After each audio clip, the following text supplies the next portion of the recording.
So, hi everybody. My name is Pierre Pinson. I'm a professor in the Energy Analytics and Market Groups at DTU. I want to make a point today. I want to state that renewable energy forecasts ought to be probabilistic. I'm sure most of you are convinced about that already, but still, if some more people could get convinced, it's always good. Why probabilistic? These forecasts of renewable energy production they are used for a wide range of decision-making problems. They are used as input for making decisions. This can be, for instance, for the definition of reserve requirements, because we need more and more reserves and maybe more dynamic needs for reserves in power systems with large-scale penetration of solar and wind power. Unique commitment and economic dispatch, a classical problem in electricity market and power system operation. Operation of wind, or let's say coordination of wind with storage. It could be hydro, it can be distributed storage, virtual or real. Trading strategies, we've done a lot to show how you should use forecasts for trading. And obviously electricity market clearing, since wind and solar are becoming a big share of the mix for power generation. There are many different types of forecasts that can be used as input to decision-making problems. And you may think, for instance, of using this single-valued forecast that we also call deterministic forecast. You may think of probabilistic forecast, and that's the point of this talk. Probabilistic forecast should be used if we want optimal decisions. The probabilistic forecast may take the form of quantiles, intervals, or full predictive densities. I will describe that afterwards. And finally, they may take the form of trajectories. And one other point is that trajectories are the must-use input in most of these decision-making problems. We have shown from theoretical consideration, but also based on case studies, that for nearly all these problems, optimal decision can only be made if you use probabilistic forecasts as input. Why? We have to use forecasts in advance to make decisions. Any forecast has a share of error. There's forecast uncertainty. And combined to that, all the different actors have different loss functions. Actors also include the forecasters, actually. A forecaster typically has this quadratic loss function, quadratic because it tries to minimize a root mean square error criterion. So that's a quadratic loss function. A trader in the market, in comparison, would have this asymmetric piecewise linear loss function because there will be a cost associated to being long or short in the market, and this cost may be different.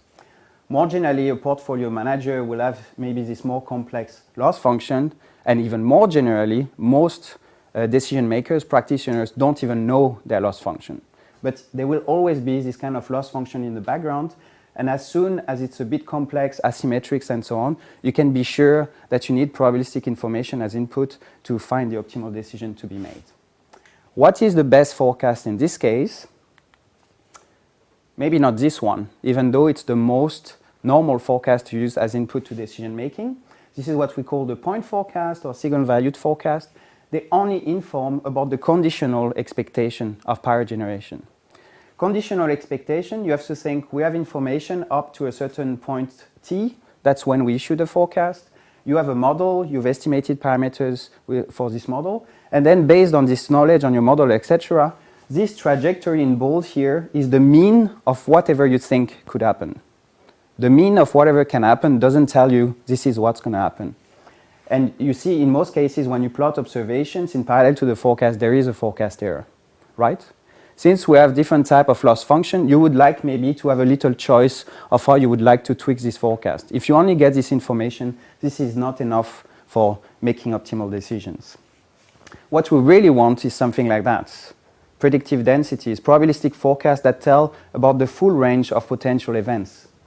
Here, this is a classical way to show probabilistic forecast. It's just a bunch of prediction intervals with increasing coverage rate. So let's say probability that the observation would be within these intervals, 10%, 20, 30, 40, etc. And if you were to take a slice for a given lead time, you could reconstruct the cumulative distribution function for the random variable power generation at that lead time. So this is great. This is something we do a lot.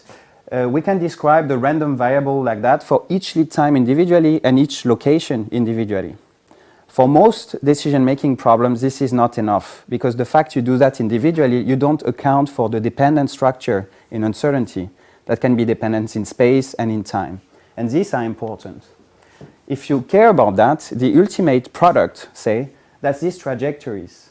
These trajectories, on top of respecting these predictive densities, they also inform you about, let's say, the smoothness of the path in the future for your power generation. This is, for instance, an obvious choice to use if you have some storage management in coordination with your wind farm. If the trajectories are bumpy or very smooth, you would use your storage very differently. Mathematically, what you try to do is that you try to describe this multivariate distribution, the dimension of which is the number of lead times and maybe the number of locations you consider. So that's quite more difficult to predict for this kind of case. To conclude, I would like to tell you that the future of forecasting for renewable power generation is probabilistic, that you want it or not. So you might as well get used to it. And this will be at all spatial and temporal scales. My dream would be that we do that consistently for the whole Europe and for all types of renewable power generation, sun, wind, etc. And we are working in that direction.